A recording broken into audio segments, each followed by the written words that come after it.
Muito bom dia a todos, nossa segunda reunião neste ano de 2017. Eu agradeço o comparecimento de todos que aqui se encontram, particularmente renovo o agradecimento dessa nova visita do meu estimado amigo e juiz assessor da Seção de Direito Público do Tribunal de Justiça, Dr. Daniel Serpentino, que é também responsável por uma atividade que já lhes disse, que é de colaborar muito com a edição dessa revista cultural Verbum, que é uma revista nova que vem produzindo frutos muito interessantes do ponto de vista intelectual. Particularmente agradeço também a presença do Dr. Valdecir Bernardo Castiglione, que é registrador em Itapecerica da Serra, em cujo nome eu saúdo os demais registradores aqui presentes, lembrando a presença do Dr. Pedro Bragato, que sempre nos prestigia aqui. E saúdo também a jovem Maria Augusta Castiglione, aluna lá na Universidade Católica de Poços de Caldas, filha do Dr. Valdecir, cuja presença aqui também nos honra muitíssimo. Meus cumprimentos à administração e ao serviço técnico da Uniregistral e particularmente ao Dr. Francisco Raimundo, que sempre nos prestigia com o patrocínio deste nosso curso. Saúdo particularmente todos aqueles que acompanham as nossas transmissões pela via eletrônica, pela internet. Nós temos tido muitos acessos e gente que está estudando, tratando e revolvendo a matéria que nós estamos cuidando aqui. Hoje nós vamos ver o texto do registro sobre o registro número 16. Como sabem, esses textos são previamente publicados no site da Uniregistral. A razão da publicação antecipada, e que aliás me custa um tanto porque, claro, como eu vou comentar textos produzidos há algum tempo anterior, eu tenho uma dificuldade adicional, às vezes, em algumas passagens, de me dar conta exatamente do que eu quis dizer com determinadas coisas. Mas a razão de nós anteciparmos a publicação é exatamente possibilitar que aqueles que possam leiam esses textos previamente e se preparem de algum modo para as explicações que nós vamos tentar aqui acrescentar. Hoje, particularmente, ao tratar do princípio da inscrição na sua sexta parte, nós vamos ver dois assuntos relativamente complexos. Eu já antecipei em aula anterior, comentando esse texto em outro ambiente, que essa talvez seja a aula mais complexa das que nós vamos ter durante uma temporada. Nós vamos tratar de dois assuntos aqui: da inscrição com eficácia repristinatória, um tema particularmente caro ao Dr. Ademar Ferranelli, porque foi dele o paradigma que acabou dominando a jurisprudência paulista a respeito do assunto. Ou seja, discutindo aqui os efeitos do cancelamento. Basicamente é isso. E um segundo tema, que é um tema atualíssimo, importante, e que representa uma certa novidade na doutrina brasileira. Não é uma novidade na doutrina mundial, mas na doutrina brasileira, que é daquilo que os italianos chamam de eficácia prenotativa, que é a nossa eficácia prenotante, e que se tornou, de certo modo, atual, em razão do artigo 1071 do Código de Processo Civil e da repercussão que nós extrairíamos de uma eventual paralisia dos registros em caso de prenotação de pedido de reconhecimento extrajudicial do usucapião. Em vista disso, o tema da eficácia prenotante parece ser de atualidade, mas é uma novidade, não de todo para a doutrina brasileira, quero crer, porque eu escrevi um parágrafo e meio sobre isso no livro editado pelo IRIB, Registro de Imóveis e o Novo Código de Processo Civil. Então, ali, esse tema foi levantado e fez parte de um acórdão do Conselho Superior da Magistratura, em que eu sustentei também alguma coisa a respeito desta eficácia. Mas fora isso, apresenta-se como algo novo e, em razão disso, atrai dificuldades, tanto para quem expõe, porque eu também estou diante da mesma novidade, como daqueles que vão pela primeira vez, ou pouco menos do que isso, examinar esse assunto. Bom, vamos lá, é o número 16, portanto, do nosso texto. Em acepção própria, tem-se a eficácia registral repristinatória, dessa que nós vamos tratar em primeiro lugar, quando o cancelamento de uma inscrição negativa, note-se que então, está bem dito aqui, é cancelamento de uma inscrição negativa, ressuscita o efeito jurídico do assento anteriormente por esta cancelado. Porque, na verdade, são 3 inscrições. Uma positiva, uma negativa e uma outra negativa. Senão não há eficácia repristinatória em sentido próprio. Haverá, eventualmente, impropriamente, falar de repristinação, etc., mas só podemos repristinar a primeira delas se ela já tiver sido negativamente afetada por outra e se nós cancelarmos essa intermédia. Do contrário, não se pode falar em repristinação em acepção própria. Então, eu releio esse parágrafo que me parece fundamental para dar a diretriz que se pretende a esse artigo. Tem-se a eficácia registral repristinatória em sentido próprio quando o cancelamento de uma inscrição negativa, essa também era de cancelamento, ressuscita o efeito jurídico do assento anteriormente por esta cancelado. Ou seja, o suposto registral para a repristinação tabular estrito sensu é por primeiro de um cancelamento de cancelamento, mas não cancelamento em todo o seu gênero. Apenas o assento negativo que se fulmine de nulidade é que tem o resultado de repristinar a inscrição afligida pelo primeiro cancelamento. Vamos lá de novo. Assento positivo, inscrição negativa, cancelamento, outra inscrição negativa. Haverá efeito repristinatório quando esta inscrição de cancelamento afligir o cancelamento anterior, mas só em razão de nulidade deste segundo assento. Do contrário, não há efeito repristinatório em sentido próprio. Então, não basta só, portanto, que sejam 3 assentos, um positivo e 2 negativos, mas que o segundo negativo, que é o terceiro da nossa sequência, fulmine o do meio por nulidade. Está bem dito? Define-se, pois, a eficácia repristinatória de uma inscrição predial, o revigoramento dessa inscrição, desta aqui, primeira, em virtude do cancelamento por nulidade da averbação que haja antes, aparentemente, cancelado aquela inscrição. Por que aparentemente? Porque é evidente que se era nulo, não cancelou. É só por isso que se repristina em rigor. Porque do nulo não se pode extrair efeito. Essa nulidade pode provir tanto, primeiro, do título, nulidade material, que ancorou o cancelamento, quanto, 2, da própria averbação do cancelamento, nulidade formal. E em ambos os casos cabe aplicar a regra de que do nulo não resulta efeito algum. Quod nullum est, effectum nullum produtit. Fora desse quadro de uma averbação de cancelamento por nulidade, material ou formal, não importa, inviável é cogitar de eficácia repristinatória da inscrição primeiramente cancelada. Por exemplo, cancelamento de uma averbação negativa pode resultar de um acordo de vontades ou de mero exercício de consentimento formal do favorecido, sem que daí resulte repristinação do registro já fulminado pelo cancelamento. Demitir o seguinte: assento positivo, cancelamento. Aí vem ou o favorecido por esse cancelamento ou um acordo de vontades e olha, queremos cancelar o cancelamento. Tá ótimo, pode cancelar, mas isso não repristina o anterior. Terá que ser feito um novo registro desse. Portanto, insisto muito nisso. Só se dá a eficácia repristinatória na medida em que o segundo cancelamento cancele o anterior por nulidade. As razões desses limites estreitos radicam, sobretudo, na segurança dinâmica, isto é, na proteção dos interesses do crédito e do tráfico imobiliário, que não podem ficar à mercê de alterações das quais não participem em forma os interessados. Pode ainda cogitar-se de uma acepção imprópria de efeitos registrais repristinatórios. Aqui nós estamos no campo, portanto, de uma certa impropriedade na expressão. Por exemplo, em caso de renúncia translativa em favor de anterior alienante. Então, o alienante vende o imóvel e o comprador renuncia translaticiamente ou translativamente em favor do próprio alienante.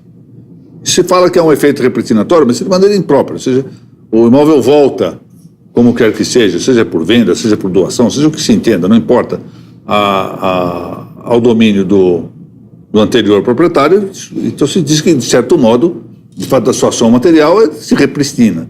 Mas se repristina impropriamente, até porque, do ponto de vista de data, não se considera que naquele interregno em que esteve sob domínio de outrem, o imóvel possa ter estado com a propriedade do anterior. Segundo, de regresso ao status registral precedente por implemento de condição resolutiva, quando ocorre, portanto, a condição resolutória e depois regresso ao estado precedente. E, em geral, nas situações todas em que se cancelem os assentos dotados de eficácia canceladora indireta. Essa expressão cancelamento indireto é uma expressão um tanto imprópria, na verdade. A gente tem que mantê-la. Primeiro porque é de vigência doutrinária a que nós devemos uma certa reverência, que é uma certa tratativa reverencial a Fran de Carvalho, que foi a Fran de Carvalho que fala do cancelamento indireto. Em que consiste? Se o imóvel está no nome do Dr. Mauro, Dr. Mauro aliena para o Dr. Ademar, ele passa a ser o proprietário, o registro em favor do Dr. Ademar cancela indiretamente o registro em nome do Dr. Mauro. A expressão não é verdadeiramente cancelada, não está cancelada coisa nenhuma. Até tem que manter-se para que nós possamos ter o controle da consecutividade ou continuidade. Mas é uma expressão que está aí. E como provém da doutrina muito autorizada, e aqui, volto a dizer, devemos muito respeito, doutora Fran de Carvalho, então temos que considerá-la também com esse nome. Mas o nome não me parece bem. Tem-se falado com um pouquinho mais de propriedade em encerramento. Estaria bem. Um pouco melhor. Portanto, como está dito aqui, uma venda e compra cancela-se indiretamente, com isto, a legitimação dominial anterior.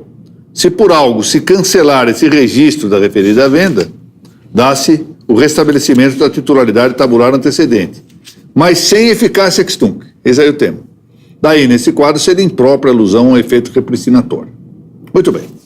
É o quanto basta para nós tratarmos desse assunto. E eu recomendo a todos, isto é fácil de buscar até via internet e em alguns lugares eletrônicos que têm acórdãos e sentenças aqui da Justiça de São Paulo, o precedente do Dr. Ademar Toranelli, que foi exatamente num caso de cancelamento, salvo engano, quando o Dr. Ademar intervinha no 5º Registro de Imóveis.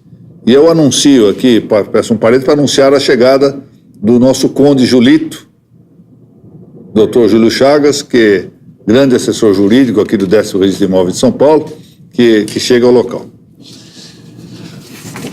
Vamos agora tratar desse assunto que, volto a dizer, é relativamente novo, de certo modo, efetivamente novo para a doutrina brasileira, e pois discutível, e que eu pretendo especialmente situar ou procurar esclarecer, tendo por entorno o novo artigo 1071 do Código de Processo Civil, na verdade, o novo Código de Processo Civil, cujo artigo 1071 cria um novo artigo para a Lei de Registros Públicos, o artigo 216-A, que é o artigo referente ao processo extrajudicial de uso capião. É sempre melhor falar em processo extrajudicial de uso capião do que falar-se de maneira imprópria em uso capião extrajudicial. O tema dessa eficácia prenotante, que o direito italiano chama de eficácia prenotativa, exigiria, na verdade, um tratado. É realmente algo para escrever em forma de livro. Fica aí a sugestão para tantos temas de conclusão de curso, gente que... dissertações de mestrado, monografias apresentadas nos cursos de especialização, alguma coisa nova, eis aí. Tratar um pouquinho dessa eficácia prenotante. A esse tema, de algum modo, vai ainda referir-se esta nossa série de artigos, Del Volente, quando aqui se lançar o exame do princípio da prioridade. Vou deixar seu tempo para ver isso de novo, mas começamos aqui, avançando pelo menos alguns traços desse instituto. Para resumir, saber que coisa é o efeito prenotante de uma inscrição consiste em estabelecer os consequentes de uma prenotação, isto é, do assento inscritivo no protocolo do registro. Aqui cabe um parêntese a respeito da doutrina brasileira. E eu penso que eu começo por também aderir ao meia-culpa que parece deva estender-se por muitos daqueles que trataram da prioridade no direito brasileiro. Cometemos, a meu ver, dois equívocos ao longo do tempo. O primeiro foi resumir a prioridade à ideia de um direito posicional comprimado, simplesmente, esquecendo que a prioridade poderia ter efeitos distintos conforme a natureza do registro ou da averbação a que ela se referisse. E segundo, tratar da prioridade como se não houvesse outro princípio no direito registral.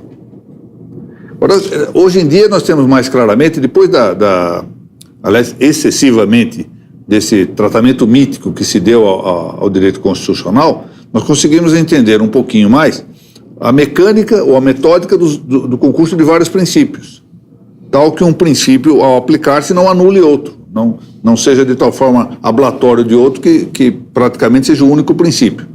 De algum modo, nós demos ao princípio da prioridade uma primazia, por assim dizer, uma prioridade que a prioridade não permitia dar.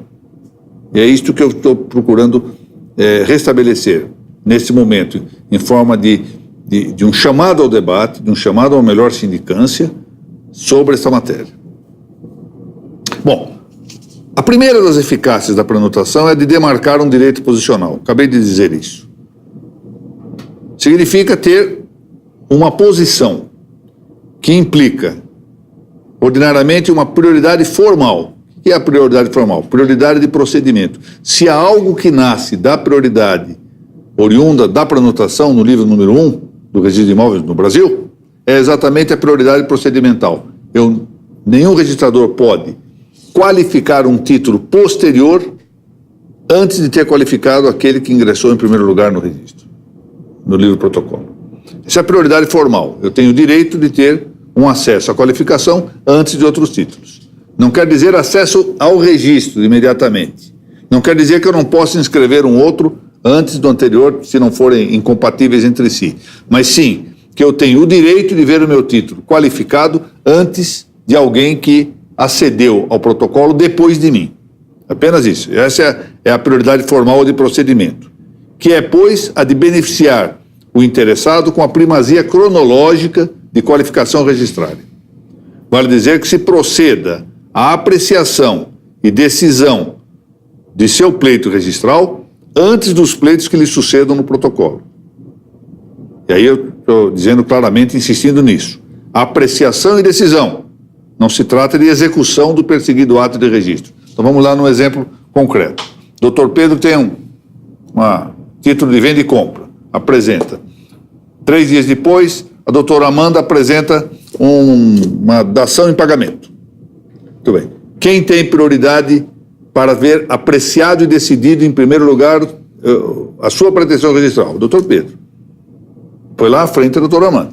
Não é possível alterar essa solução. Entretanto, não quer dizer que o registro do título dela, contanto que não seja incompatível com o registro do doutor Pedro, deva aguardar o registro dele. Perfeitamente possível, admitindo que o registro dele, a inscrição vai dar um pouco mais de trabalho, não importa. Está garantido pelo direito posicional, examina o título dele, está tudo em ordem, posso registrar. Ou então, coloco em devolução, depende de sanear com isto ou aquilo, e o dela está pronto para registro, registra-se o dela. Nenhum problema que se registre antes.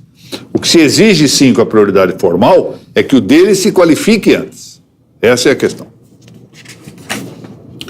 Do direito posicional deriva ainda, mas já aqui sem caráter absoluto, a prioridade jurídica para, primeiro, a inscrição, e 2, os efeitos substantivo e processual que resultem ou dependam do registro. Ou seja, é uma prioridade jurídica para a inscrição em relação a outros títulos que lhe sejam contraditórios. Vamos admitir que haja uma venda e compra, a favor do Dr. Pedro, de um imóvel, e a doutora Amanda, nesse mesmo título, tem uma dação em pagamento relativa ao mesmo imóvel, mesmo alienante, portanto, títulos que se chamam títulos contraditórios entre si. A prioridade substantiva é dele. Ele é que tem título registrado, no caso, com prioridade substantiva, em relação primado substantivo, preferência substantiva, em detrimento do que protocolizou posteriormente o título. Segundo, daí nascem os efeitos substantivo e processual que resultem ou dependam do registro, porque nós já sabemos que no direito brasileiro isso retroage à data da prenotação. Em alguns sistemas, isso nós vamos ver ao tratar da prenotação, da prioridade lá à frente, nós temos o caso da retroprioridade, O direito brasileiro não tem. Então, ou não tem em princípio, nós vamos discutir alguma coisa a respeito disso. Os efeitos substantivo e processual nascem da prenotação. Esse é o ponto de mais vultoso interesse a considerar nesta matéria da eficácia prenotante, a eficácia prenotativa de que estamos tratando aqui. Até porque, no Brasil, tendemos a simplificar demasiadamente a fórmula prior in tempore, posterior in iure, ou seja, primeiro no tempo, melhor no direito. Da só circunstância de haver um princípio de prioridade, não advém simpliciter, ou seja, simplesmente, a prioridade deste princípio em completo detrimento ou prejuízo de outros princípios registrais.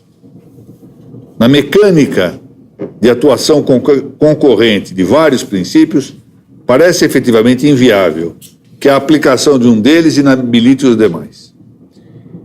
E, em especial, não se avista motivo algum que seja sugestivo de que a eficácia prenotante constitua um impedimento à atuação dos princípios da legalidade, do trato consecutivo, ou tal é ordinário chamar-se, com a minha crítica, de princípio de continuidade, da legitimação registral e da própria segurança jurídica.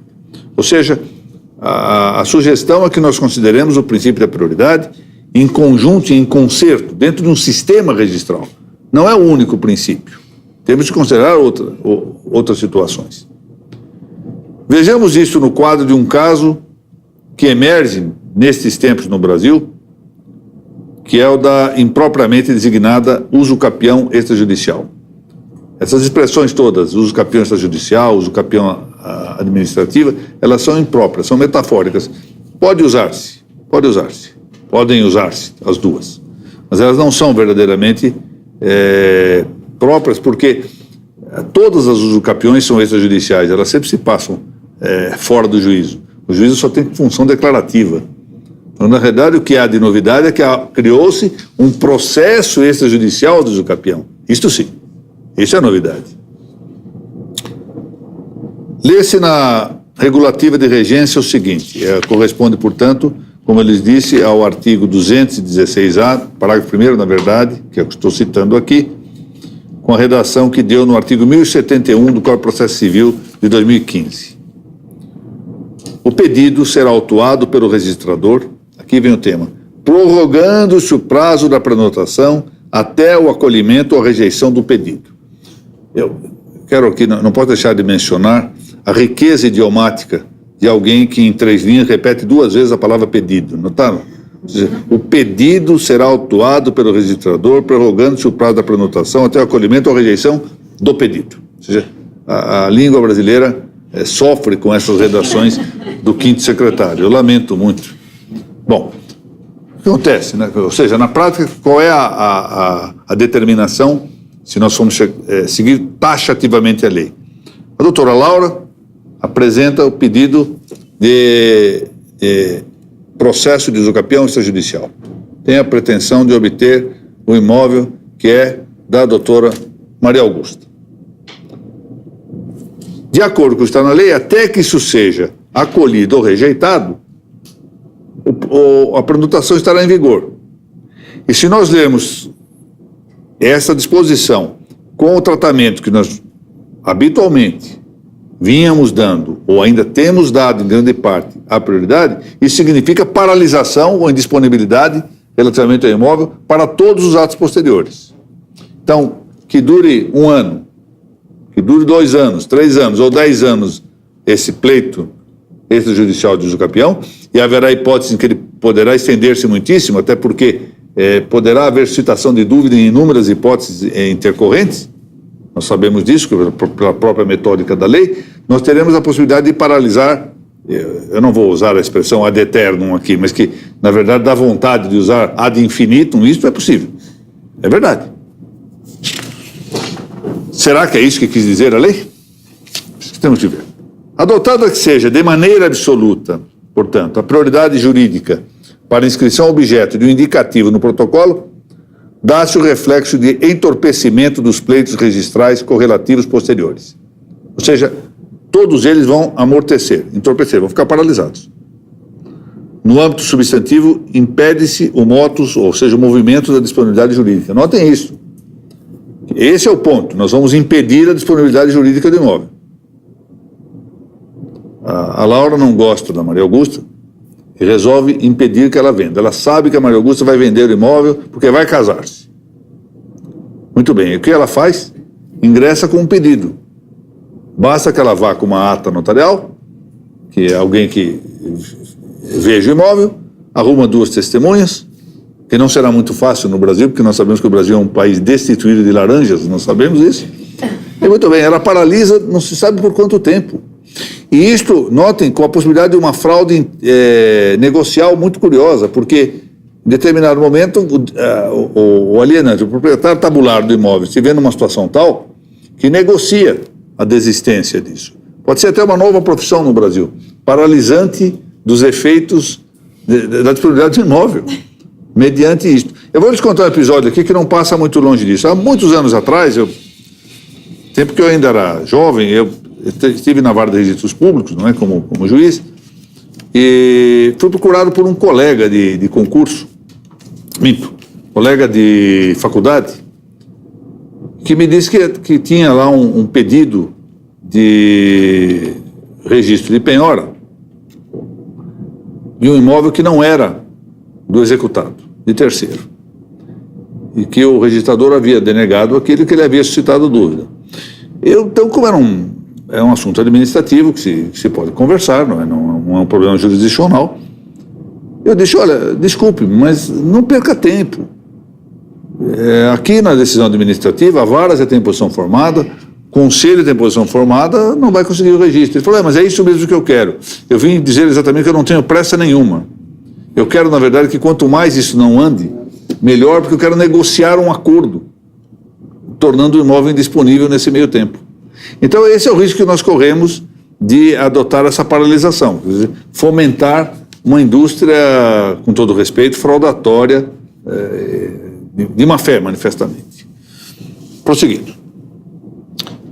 Ora bem, no plano dessa aludida usucapião extrajudicial, já viram que eu não gosto mesmo do nome, por isso que fico dizendo aludida, chamada, coloco entre aspas, etc. A paralisia nas registrações leva a que um mero pleito declarativo de eventual domínio de um imóvel suprima o exercício da disponibilidade por quem ostenta, segundo o próprio sistema do registro predial, o atributo da legitimação tabular e o ius disponendi garantido pela Constituição da República. Vamos lá, vamos parar um pouquinho para ver. Então, no nosso exemplo aqui, a doutora Maria Augusta, já estou antecipando, doutora, tem um imóvel em nome dela, ela é a titular inscrita. Representa que, do ponto de vista meramente registrário, sendo a legitimada tabular, ela está reconhecida pelo próprio sistema formal que o ordenamento positivo, admitido pelo Estado, ou imposto pelo Estado, efetiva, que ela é a proprietária do imóvel. Em contrapartida, se a doutora Laura ingressa com um pedido de usucapião, ela não é, do ponto de vista formal, nada mais, nada menos do que uma simples postulante. Tem uma pretensão. Saber se ela é proprietária ou não desse imóvel exige a decisão lá ao final. Por enquanto, ela é mera postulante. Então, se nós admitirmos esse efeito de paralisação, o que vai acontecer? Uma simples postulante de um direito, que nós não sabemos se há ou não, vai paralisar, vai impedir o exercício de um atributo formal que o próprio Estado reconhece a quem tem o domínio estabelecido no registro. Mas o problema é que não é só isso. Se fosse só isso, já seria grave. O problema é que esse atributo da legitimação registrária é correspondente a um ius disponendi garantido pela Constituição Federal. Ou seja, o atributo da disponibilidade faz parte da propriedade, do direito de propriedade, como direito real máximo, que tem garantia constitucional.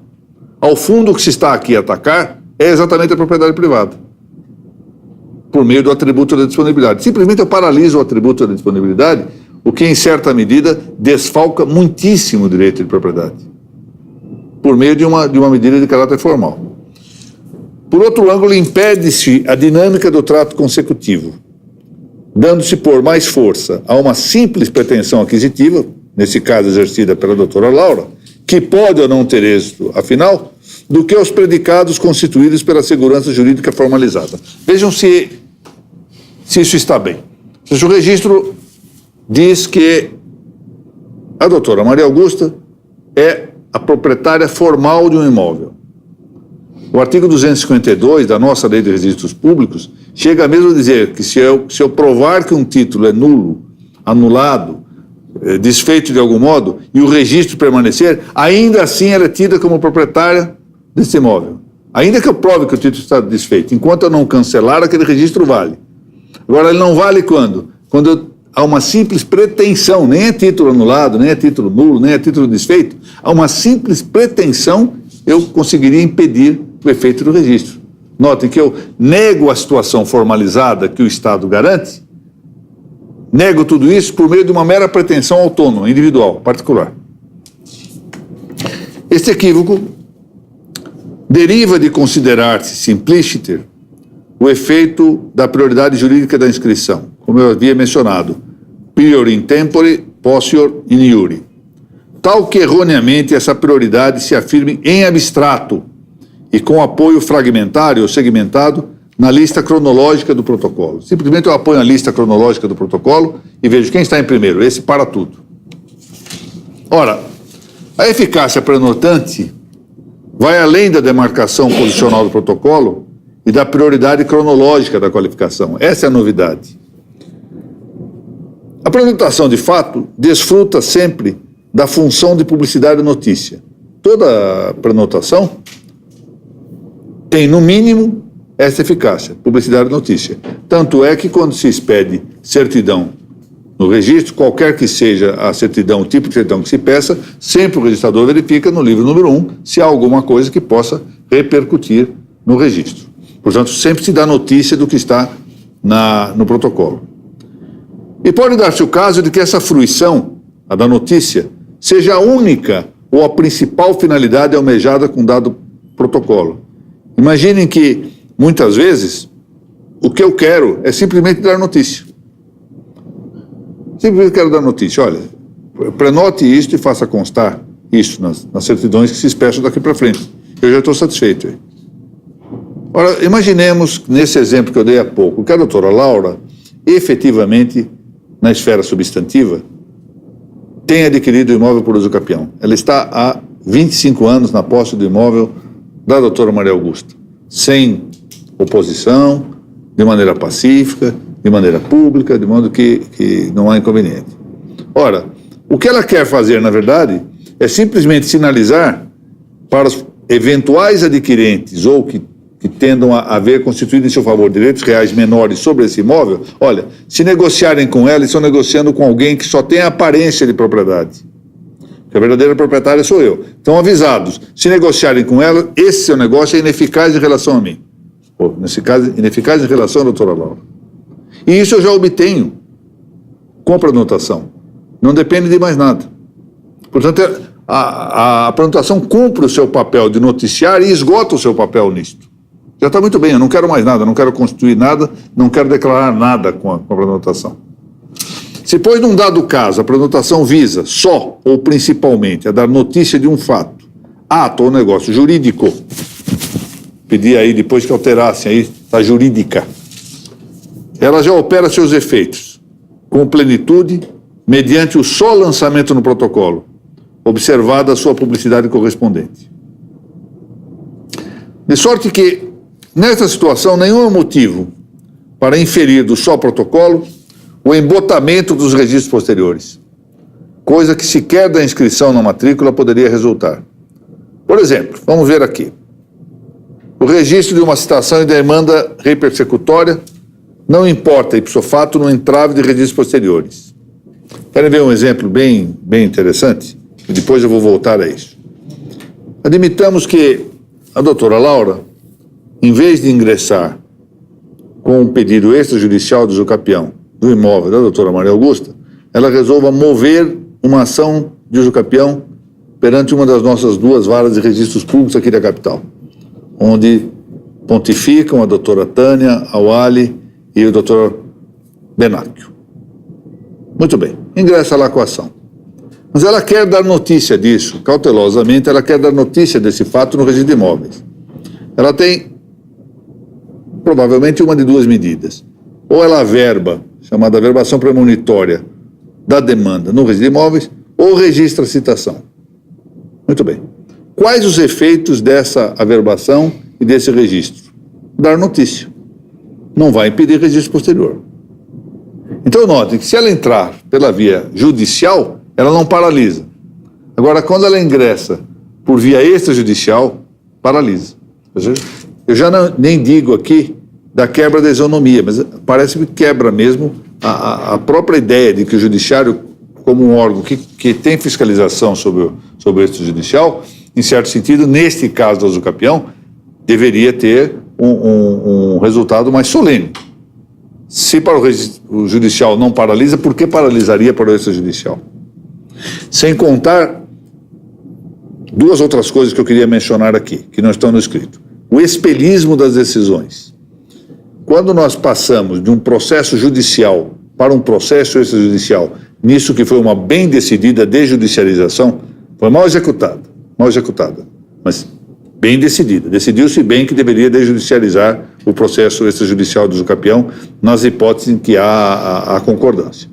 Muito bem. Há um espelhismo, ou seja, saiu de um determinado modo, de um processo, e esse processo, de algum modo, se espelha na via extrajudicial, salvo as exceções que a própria lei cria. Então, a tendência é interpretar de maneira espelhada, especulativa. O que se fazia no judiciário se fará agora na via extrajudicial. Esse é o primeiro ponto a destacar. Então, vamos para o segundo, que aqui ainda vai se desenvolver. A minha pergunta é esta, retórica, naturalmente. Por que, então, a mera indicação no protocolo de uma publicidade de notícia produziria um efeito que seu registro definitivo na matrícula não estaria habilitado a produzir? Porque imaginem, se nós pudéssemos, essa é uma sugestão que eu menciono aqui do eminente registrador paulistano, Dr. Ricardo Narrat, a quem aproveito para cumprimentar publicamente, ele diz isso, ele acha que deve averbar-se ou registrar-se. Ora, se ele registra o averbo, ele não vai obter outro efeito do que deixar os demais registros se realizarem. Agora, quando ainda pende, paralisa tudo. Essa é a contradição. Como está dito aqui, o meu estimado registrador Ricardo Narrat diz que deve averbar-se na matrícula a notícia da demanda extrajudicial de usucapião, fórmula com que se observaria a extensão jurídica do protocolo, sem a paralisação do tráfico imobiliário correspondente. Então é interessante, esse é o segundo ponto, que na pendência de um possível registro de averbação paralisa, e depois de realizado não paralisa. Ou seja, o ato consumado não paralisa, mas na pendência paralisa. Parece excessivo. Por outro aspecto, os efeitos da inscrição no protocolo não podem estimar-se com inteira abstração ou separação, para não dizer desprezo ou menoscaso, dos demais livros registrados. O princípio consagrado no aforismo prior in tempore, posterior in iure, não é apanágio do livro do protocolo. Se há alguém que possua uma consolidada prioridade no tempo e deste modo um melhor status jurídico, é exatamente o legitimado registral. Percebem isso? Muito antes da doutora Laura ingressar e obter esse prior in tempore, posterior in iure, havia alguém, no nosso caso a doutora Maria Augusta, que tinha exatamente a posição de prior in tempore, posterior in iure em relação à doutora Laura. Ela estava lá já, quando ela chegou com o título no protocolo. Por que nós tratamos esse princípio da prioridade só em relação aos atos in itinere, ou seja, os atos itinerantes, ainda que dependem de procedimento, e não em relação a quem já lá está, com essa prioridade? Não parece razoável, de conseguinte, que o titular inscrito seja obstado no exercício do atributo da disponibilidade só a conta de que haja, fora da linha formalmente regular da continuidade, um pretendente a obter declaração de direito imobiliário constituído à margem do sistema formalizado de aquisição e oneração prediais. Aqui vai um pequeno parênteses. Não há nenhuma dúvida que a clave derradeira, mas anômala, do tema da propriedade, da propriedade em geral, mas da propriedade imobiliária com mais gravidade, é a usucapião, é a prescrição aquisitiva, que, enfim, põe uma pedra de cal em cima das discussões acerca do domínio. Isso é certo. Mas é certo também que a usucapião se processa à margem, ou seja, ela ocorre fenomenicamente à margem do sistema formal. Qual é o sistema formal de propriedade imobiliária no Brasil? É o sistema registrário. Não é a usucapião. A usucapião é uma ocorrência prescritiva, ou prescricional, que se passa à margem do sistema formalizado. O sistema formalizado, jurídico, preferível, normal, comum, ordinário, é o dos registros de imóveis. A usucapião tem a sua importância, eu acabo de dizer, tem a sua relevância manifesta, mas é um sistema anômalo, um sistema exceptivo, que rompe com a garantia formal. Se nós tornarmos a usucapião um modelo ordinário, o sistema formal está deformalizado. Essa é a realidade. Está decaído, entra em colapso. Muito bem. A usucapião, volto a dizer aqui, é a derradeira fórmula evasiva da probatio diabólica, ou seja, da prova do diabo. Porque provar o domínio é provar o diabo. Outro dia eu estava aqui com a gravata do nosso conde. E, sem embargo, como é princípio do direito real mobiliário de imóveis, e quem tem a posse tem a visibilidade do domínio, em princípio eu era o dono daquela belíssima gravata. Pois é. E, no entanto, essa é uma probatio diabólica, porque ele não estava com a nota fiscal de aquisição. As notas fiscais de aquisição de produtos fungíveis, e uma gravata é um produto fungível em geral, não vi nenhuma com número até agora, não provaria coisa nenhuma. Veja que a prova de domínio é sempre diabólica. A do registro de imóveis é um pouco menos complicada, mas também, no fundo, apresenta suas dificuldades. Portanto, a usucapião não é um meio aquisitivo ordinariamente concursal do sistema formalizado de aquisição e oneração prediais. É, por assim dizer, a última ratio, a última razão para resolver os problemas de domínio. Mas não é o meio comum. Ora, o efeito prenotante do pedido da usucapião dita extrajudicial, de resto, garante que, uma vez se reconheça o direito objeto da prescrição aquisitiva, os títulos correlatos prenotados de modo póstero, ou seja, posteriormente a este pedido, não tenham eficácia contra o prescrevente. Assim ocorre também nas ações.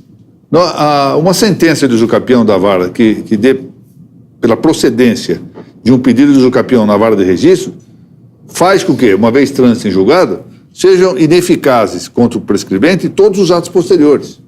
E aqui ocorre do mesmo modo. Uma vez prenotado o pleito de usucapião no cartório de imóveis, dali para frente todos os atos posteriores estão sujeitos à ineficácia na hipótese de a usucapião ser reconhecida pelo registrador. Isto põe à mostra a inutilidade de impor uma eficácia supressiva do trato consecutivo regular. O que nós estamos fazendo é isso, com essa eficácia prenotante. Nós estamos suprimindo a consecutividade regular, o trânsito regular. E eu chamo a atenção aqui de um problema que é de caráter sociológico, mas é importante considerar. É a possibilidade de que o registro, atuando de maneira inadequada, de um sistema registral como um todo, atuando de maneira inadequada, gerar o efeito da clandestinidade imobiliária. Ou seja, o registro, ele só é atrativo na medida em que o seu custo não for excessivo, e não só o custo econômico, custo de esforços, custo de tempo. Se eu percebo que o benefício não será muito grande, eu me valho de outras vias. Então, essa criação de entraves ao tráfico imobiliário fará provavelmente com que se fomentem as atividades clandestinas. Começa a contratar clandestinamente. Voltemos aqui, portanto, a inutilidade de impor a eficácia supressiva do trato contínuo ou consecutivo regular, no caso da usucapião, na medida em que, como se referiu, contra o prescribente ou quem o suceda, não tem eficácia os títulos que forem levados ao protocolo com posterioridade do requerimento prenotado do processo da aquisição prescritiva. Então, vamos admitir que, ingressando a doutora Laura com o pedido de usucapião, lançado esse pedido no protocolo, a doutora Maria Augusta, sem embargo, venda o imóvel para o doutor Pedro para o doutor Mauro para a Alessandra para o Conde Julito. Muito bem, só não vai vender para o Ademar, porque o Ademar, o registrador, vai estar impedido depois de examinar tudo isso. Uma vez que o Ademar reconheça que a doutora Laura tem razão e que, portanto, é a prescribente, é a proprietária do imóvel, todos os atos posteriores, ainda que levados a registro, são ineficazes em relação a ela. Bom, então não há nenhum prejuízo. Não se vê razão de paralisar o registro só com a ideia da prenotação do pleito. Ademais, esse é o último ponto, eventual entorpecimento registral com o só pedido de usucapião levaria ao risco manifesto de fraudes, já vou mencionar algumas, e da chamada vindicta contra tabulum. Vindicta contra tabulum significa vingança contra o registro. Então, os atos de vingança contra as situações registrais. Há gente que atenta contra o registro. Há mesmo dentro da própria classe, como sabem disso, gente que atenta contra a instituição registral. Às vezes por motivos ideológicos, às vezes por outros motivos, mas muitas vezes por motivos ideológicos. Atenta contra a própria classe. Mais do que contra a própria classe, atenta contra a própria instituição. Mas a vindicta pode ser de outra ordem, ou seja, simplesmente eu me vingo contra o registro porque quero efetivamente retalhar alguma ofensa sofrida, ou que julgo sofrida, da parte do proprietário tabulário. Então, vou impedir a atuação dele. A minha vizinha deixava o rádio muito alto na casa dela, eu tinha dificuldade de dormir, pois muito bem, eu vou agora entrar com pedido de usucapião, vou impedir que ela venda o imóvel. Ela pôs uma plaquinha de venda lá, agora eu vou paralisar isto. E outros caminhos são caminhos fraudatórios, aí não é propriamente uma vingança, no sentido que estou utilizando aqui, dessa vindicta contra tabulum, mas fraudatórios, efetivamente. Ou seja, eu vou sofrer uma execução, eu peço a alguém que ingresse com pedido de usucapião no meu imóvel. E vou paralisar a possibilidade. Isso vai ser objeto de discussão, mas uma discussão que vai levar muito tempo, não é tão cômoda. Eu vou paralisar a possibilidade do registro de uma penhora, de um sequestro, de um arresto do meu imóvel. Ou então, em outra situação, eu negocio de tal sorte que eu paraliso a possibilidade do Conde Julito vender um imóvel dele e depois vou negociar. Olha, eu abro mão do meu pedido desde que me dê tanto, ou quanto, etc. Situações fraudatórias. E muitas outras que a imaginação criadora poderá criar, e dessa nós, segundo engenheiros, nós somos abundantes na nossa América Hispânica. Muito bem. Eu espero ter conseguido esclarecer esse tema da eficácia prenotante. Os dois temas apresentam dificuldade tanto pedagógica quanto acho que de estudo, tanto a representatória quanto a prenotante. Acho que para aqueles que tiveram presentes nas aulas anteriores sobre isso, hoje eu consegui ser um pouquinho mais claro do que nas aulas anteriores. Espero que tenha sido. E para os que nos ouviram também pela via eletrônica, o mesmo. Quero mais uma vez agradecer àqueles que nos assistem pela rede informática, voltar a desejar-lhes um feliz ano de 2017 e também aqui a todos presentes, ao Dr. Francisco Raimundo, à doutora Maria Michalopoulos, e dizer-lhes algo em reiteração daquilo que tenho afirmado. O nosso propósito é o mais possível, sabendo que a consecução plena disso não nos é dada na nossa vida mundana, de atingir a verdade. O mais possível atingir a verdade. Esse é o único propósito que nos une aqui. E todos dentro de uma só barca, por assim dizer. Retomando aquele conceito maravilhoso que Dom Afonso X Sábio, o rei das cantigas de Santa Maria, o rei das leis das 7 partidas, disse da universidade que se acabara de criar na Idade Média. A universidade é um produto da Idade Média. Nasceu em Salerno, no nosso caso do direito, progrediu magnificamente em Bolonha, e da universidade nós aurimos grandiosos efeitos. A universidade, eu esclareço, era algo que existia na Idade Média, que desapareceu nos nossos tempos. Hoje só se mantém o nome universidade. Mas o conceito de universidade de Dom Afonso X, o rei sábio, era magnífico, e eu quero sempre que se aplique muitíssimo a mim isto. Porque dizia ele que a universidade é um lugar em que se reúnem mestres e estudantes para juntos aprenderem os saberes, dando conta, pois, que os mestres quase sempre só são os mais velhos, que por terem experienciado mais a vida, tomam a frente das discussões, mas que não com isso se inibem de querer aprender junto com os mais novos. E é exatamente isso que eu desejo. Quer dizer, um dos motivos que me estimulam muito a essas nossas reuniões é a imensa esperança que tenho de que efetivamente eu comece a aprender coisas que eu até agora não consegui muitas vezes aprender. E isso eu seguramente deverei e pago o tributo nesse sentido, a contribuição de todos os aqui presentes e daqueles que nos assistem pela via informática. Por isso, esse é um estímulo a que todos nós nos dediquemos. Os registros públicos merecem, as notas merecem, o bem comum do nosso Brasil merece. Muito obrigado e até a próxima semana, se Deus permitir.